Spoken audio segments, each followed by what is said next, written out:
اسی ترمذی میں حدیث ہے حضرت عبداللہ ابن عمر، دیکھیں ذرا صحابہ کرام کہاں کہاں امام حسن اور حسین کو یاد کرتے اور کس طرح وہ موقع بناتے یاد کرنے کے۔ حضرت عبداللہ ابن عمر حضرت عمر کے صاحبزادے ہیں، یہ میرے سامنے ترمذی شریف پڑھی ہے۔ تو ان سے کسی بندے نے مسئلہ پوچھا، کوفے کا رہنے والا تھا وہ شخص، کہنے لگا حضرت جی یہ مکھی کا خون لگ جائے کپڑوں کو تو نماز ہو جاتی ہے، یا مچھر کا خون لگ جائے تو نماز ہو جاتی ہے؟ مسئلہ پوچھا تھا نا تو چاہیے تھا جواب دیتے، ہوتی ہے کہ نہیں ہوتی؟ حضرت عبداللہ ابن عمر کے چہرے پہ جلال آیا، فرمانے لگے تم نے مصطفیٰ کا نواسہ شہید کر دیا ہے، اب مکھیوں کے خون کا مسئلہ پوچھتے ہو؟ حضور کا نواسہ شہید کر کے تو مچھروں کے خون کے مسئلے پوچھتے ہو؟ اتنے نیک ہو گئے ہو؟ آپ فرمانے لگے تم نے تو اس حسین کو شہید کیا کہ جن کے بارے میں میرے نبی پاک نے فرمایا تھا حسن اور حسین دنیا میں میرے پھول ہیں۔ دیکھیں سوال کیا پوچھا اور جواب کیا دیا، فرمایا حسین کو شہید کر کے تو اب تم یہ مسئلہ پوچھنے لگے ہو کہ مکھی اور مچھر کے خون کے ساتھ نماز ہو جاتی ہے کہ نہیں ہوتی؟ کس کس موقع پر اور کس کس رنگ میں صحابہ یاد کرتے۔ حضرت سیدنا ابو بکر صدیق نے دیکھا کہ سیدنا علی المرتضیٰ رضی اللہ تعالیٰ عنہ امام حسن کے ساتھ گلی میں گزر رہے ہیں، غور سے ابو بکر صدیق امام حسن کی زیارت کرنے لگے اور پھر کہنے لگے علی ایک بات کروں، ناراض تو نہیں ہو جائیں گے؟ حضرت مولا علی کا بھی تجسس بڑھ گیا، کہنے لگے اب آپ کو کرنی پڑے گی، میں نہیں ناراض ہوتا پر کریں کیا بات ہے؟ تو فرمانے لگے علی حسن کا چہرہ تیرے ساتھ تو بالکل بھی نہیں ملتا۔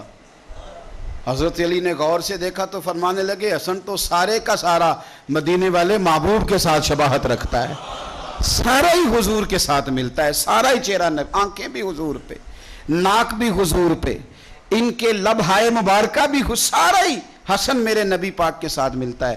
اور یہ تو ابو بکر کی بات ہے نا۔ حضرت عمر فاروق رضی اللہ تعالیٰ عنہ نے نا جب بدر والوں کو تحفے دینے شروع کیے نا تو شاہ ولی اللہ صاحب لکھتے ہیں کہ ان کی خدمتیں زیادہ تھی نا، جو بدر سے جنگ کرتے آ رہے تھے تو سب کو ہزار ہزار دیے، اپنا بیٹا بھی شامل تھا، انہیں بھی 1000 دینار دیا، پر امام حسن حسین آئے تو 2-2 ہزار دینار دیے، 2-2 ہزار دینار، 2-2۔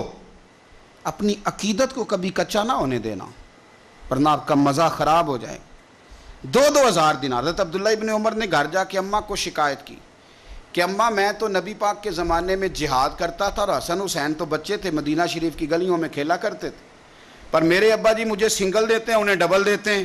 اماں کہنے لگی پتر اگر تیرے ابا کا موڈ ٹھیک ہوا تو بات کروں گی، ورنہ مجھ سے نہ امید رکھنا کہ عمر سے بات کروں۔ شام کو سیدنا فاروق اعظم رضی اللہ تعالیٰ عنہ تشریف لائے تو آپ کی اہلیہ نے نا موڈ اچھا دیکھا تو جناب عمر فاروق رضی اللہ تعالیٰ عنہ کی خدمت میں کہنے لگے چھوٹی سی بات کرنی تھی، بچوں کو پیار ہوتا ہے وہ محبت کے ساتھ کچھ باتیں کر دیتے ہیں، آپ کا شہزادہ کہتا ہے کہ آپ حسن حسین کو ڈبل دیتے ہیں اور مجھے سنگل دیتے ہیں۔ جناب فاروق اعظم اسی وقت فرمانے لگے بلاؤ عبداللہ کو، بلاؤ۔ حضور وہ تو انہوں نے ویسے ہی بات کی تھی، فرمایا کچھ نہیں کہتا، بلاؤ تو صحیح نا۔ بلایا، جناب عبداللہ ابن عمر آ گئے، فاروق اعظم نے تقریر شروع کر دی، خطبہ اہل بیت پڑھنے لگے، شان اہل بیت بیان کرنے لگے، عظمت اہل بیت کا قصیدہ حضرت سیدنا عمر فاروق بیان کرنے لگے۔ کہنے لگے یہ تو نے کیا کہا پتر کہ حسن حسین کو ڈبل ملا ہے؟ فرمایا تیری خالہ کا نام بھی زینب ہے، تیری خالہ کا نام بھی ام کلثوم اور رقیہ ہے، بتا کیا تیری ماں کا نام بھی فاطمہ الزہرا ہے، تیرے باپ کا نام بھی علی المرتضیٰ ہے، کیا تیری نانی بھی ختیجہ ہے؟ او پتر بول کے بتا کیا تیرے نانے کا نام بھی محمد مصطفیٰ ہے؟ بول کے بتا نا۔ وہ کسی پنجابی کے شاعر نے امام حسن حسین کی بات کی تھی، اس نے کہا تھا باپ جنہاں دا کل ایمان بن کے لڑدا رہیا سی ہر میدان اندر۔ حضور نے فرمایا نا کہ علی کل ایمان ہے، باپ جنہاں دا کل ایمان بن کے لڑدا رہیا سی ہر میدان اندر، ماں جنہاں دی سیدت النساء ہوئے تے نانا عرش تے جاوے مہمان بن کے۔ فرمانے لگے کہ کیا تیرے نانا کا نام بھی مصطفیٰ ہے؟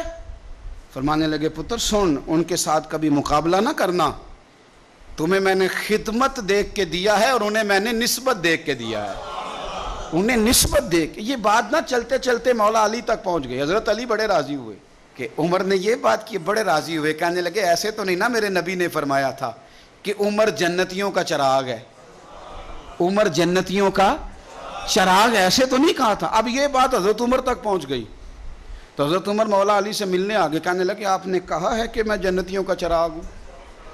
تو حضرت علی المرتضیٰ کہنے لگے میں نے کہا نہیں، میں نے حضور سے سن کے کہا ہے۔ تو حضرت عمر فاروق کہنے لگے پھر ذرا نا اپنی گارنٹی کے ساتھ مجھے یہ لکھ کے دے دیں، یعنی اپنی گارنٹی کے ساتھ، آپ گارنٹی کے ساتھ لکھ کے دے دیں۔ تو حضرت علی المرتضیٰ نے لکھ کے دیا، کہنے لگے میں گواہی دیتا ہوں، گارنٹی دیتا ہوں کہ میرے نبی نے فرمایا کہ عمر اہل جنت کا چراغ۔ تو اس نبی پاک کی اولاد سے پیار کریں، ان کا پیار اپنے دل کے اندر رکھیں، ان کے ساتھ خاص الفت ہو۔